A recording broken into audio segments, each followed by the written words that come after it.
KCTV, lawan Rashipi daka Frank Yamaha, the Maxi Sports Scooter Aerox 155. Ringkat bakanet foolish, ordan mapi, nginwan ramani, hakir dobyeng jongpi. Meghalaya Pradesh Congress Committee kalbu Ahmad Kyrtong man say madan hadu saw pungut ki Kyrtong man Pynïakhun hak election syakiyeng dorbar thawan jong gejala kaban salong house nam arajar arfulai. Presiden jong kaseng Congress uba Vincent H Pala hak jinga kren bigilat pathai kubur hak arfulai trik no pra arajar arfuar ulai thu bak election committee jong ka party kan sesong jinga lang biang hak arfulai trik no pra arajar arfuar banyak kren halor ke jingjet yaki Kyrtong. Susu ulai thu bahkan ki kenti ki Kyrtong ki Pynïakhun ya election nak tiket jong kaseng Congress ki kentup ru ya ki khan ringut ki sitting MDC ki MDC barem bat ki MLA barem. Ready for the elections, but as usual, I think we'll need more and more blessings even from our friends like you and all. Whenever we go for a meeting, whenever we go for a campaign, you'll be happy if you can coordinate with us so that whatever we do and whatever we speak will be highlighted. We also have completed the training of our young boys and girls for the social media. So hopefully by the first week of next month, we will try to reach out. As of now, we have not done anything on social media. So hopefully from the next month, we will do it. Once the election commission announce the election, then we will do it. But on 29th of this month, the first meeting of the Pradesh Election Committee will sit, and then 40 names, hopefully on those days, we will let you know who are the names which we are recommending. This time we decided that whatever we recommend will be recommending to the EICC will not hide, will have a transparency, so we'll give you the names. So on the 29th, we'll be having a meeting, and definitely we'll give you the names and the biodata, so all of those we are preparing for that. So tentative on 29th, the names from PEC, from MPCC will be finalized and sent to Delhi subject to their approval. The names, the candidates will be declared by AICC, but we will not hide from you. We can give you all those names which we will be forwarding to AICC. Because lots of coaching of our young boys, not only at the candidate level, even at the workers level, at the district president level, and even at the block level.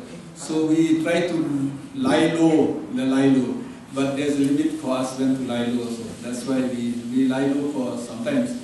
But I think enough time, another 2 months, the election is there, will come out very strongly on social media. So the youth which we have trained and all, which I said, we will form a team, and then we already form a team, and then it will be disseminated to all the block level and the district level.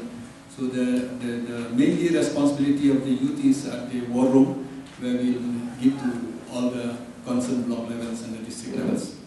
Fill all the 60 seats, but we may short 1 or 2, I don't know, but our intention is that we'll fill all the 60 seats.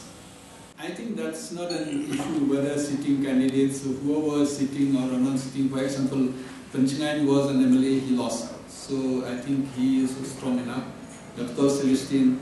So these times like this, we have 16 of the MDCs, sitting MDCs, ex-MDCs and ex-MLAs will be fighting the election. The rest of them will be fresh. So I think there should not be a problem, because all the candidates, normally 50 to 55% of the sitting will always lose in the elections.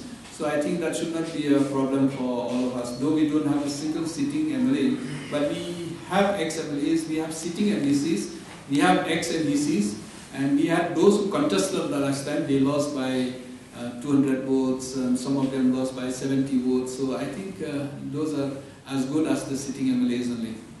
To announce will be 40 seats. I think out of 40 seats, we should be enough to get more than 30, because the undercurrent is very strong for the Congress this time. If we give a good candidate, I've seen, for example, like in Mau Flam. Yesterday we had a meeting in Mau Flam. You see very good response in Mau Flam. Two of the candidates is fresh, and he resigned for his job, then fresh, but we have a very good response. You see in Soyong, when our very senior leader left us, we thought that we are nowhere. But day before day we had a meeting in Soyong. You see a very good response.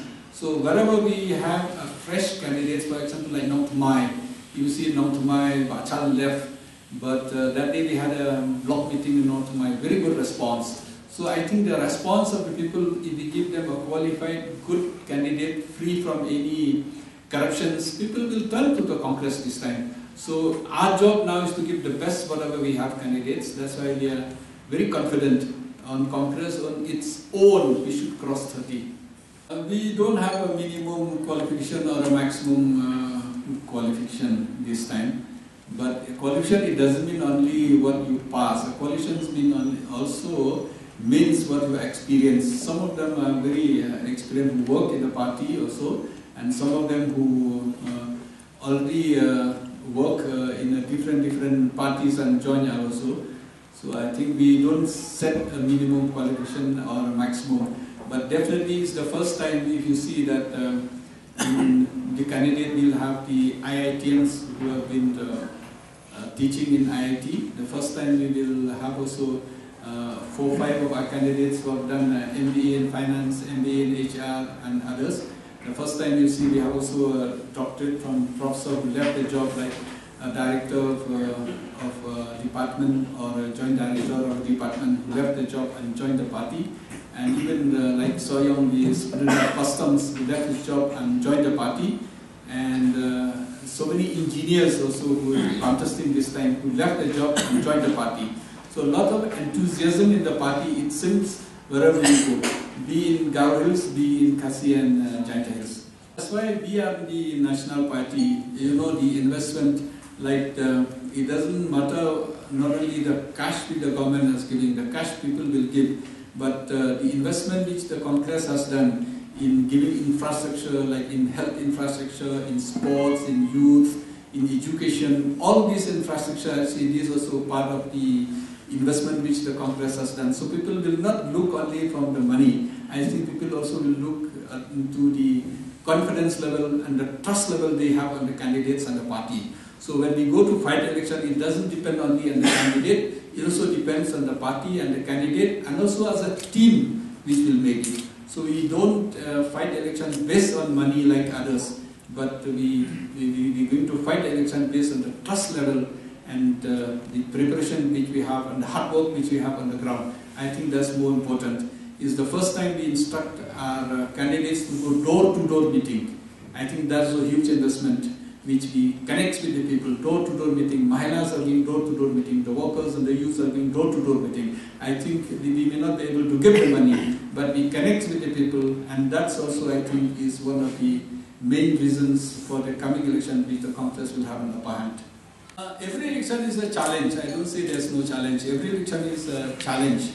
But I can say, and all of you will agree with me, the public will agree with me, this is the first time in the history of Meghalaya that the anti-incumbency is very high. If you look in that sense, that also I think we have to work hard.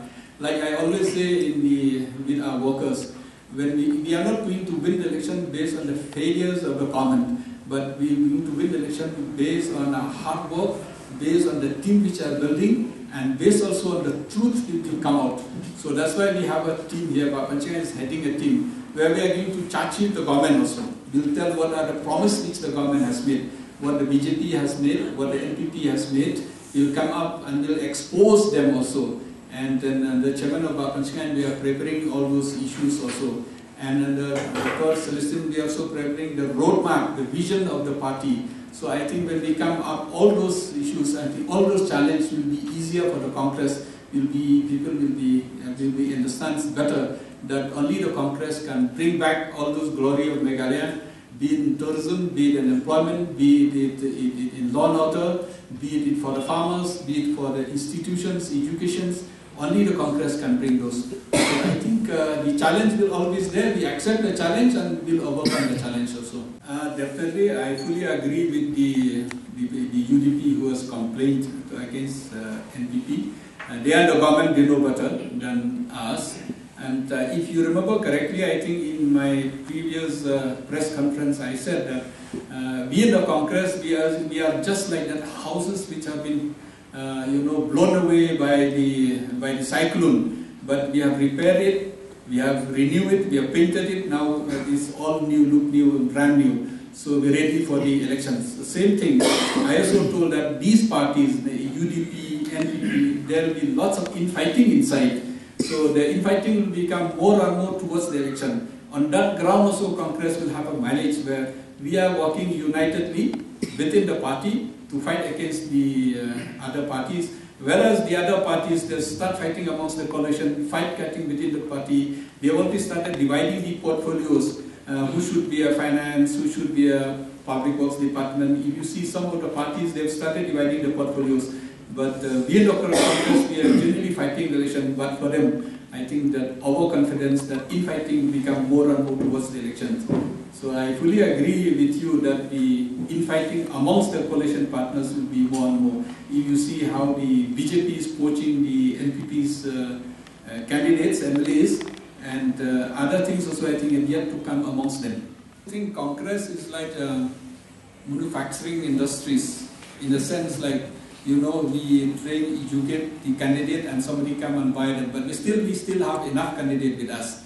So we are not very worried about if somebody gone. If you see so many candidates of the BJP, so many candidates NPPs, most of them are ex-Congress or former Congress ministers, MLAs and all. So we are used to that. So I think if they plan to organize the party, for example, BJP, they have been for 5 years trying to organize the party, but nobody helps them, nobody is ready to fight from them, nobody will be participate at the grassroots level. So they have no other options but try to lure or try to take away the people who are in the Congress who work very hard, very hard. So same other parties, they try to take away the candidates which we proposed and the MLAs which we had and DCs which we had.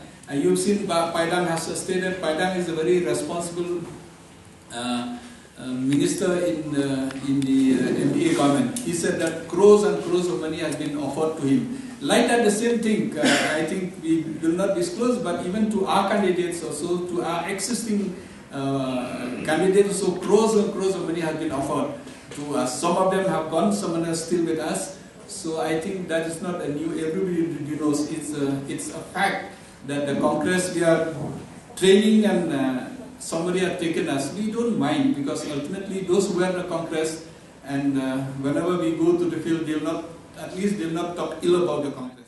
Our manifesto is focusing on is how to improve the revenue of the state.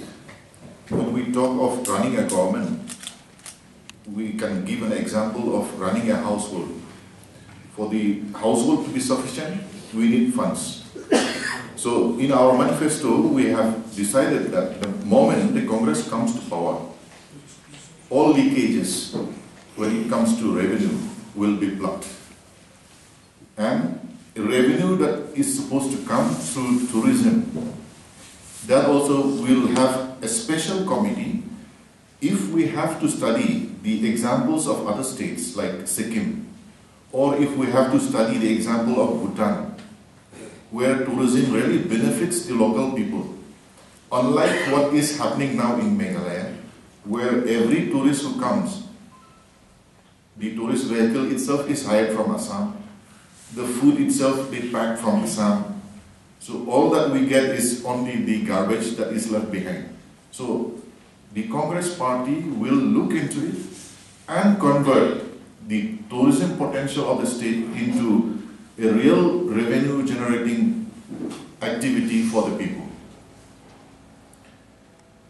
Then the next one that we concentrate is the unemployment. So when we talk of unemployment, the youths are the main target group that we plan to help.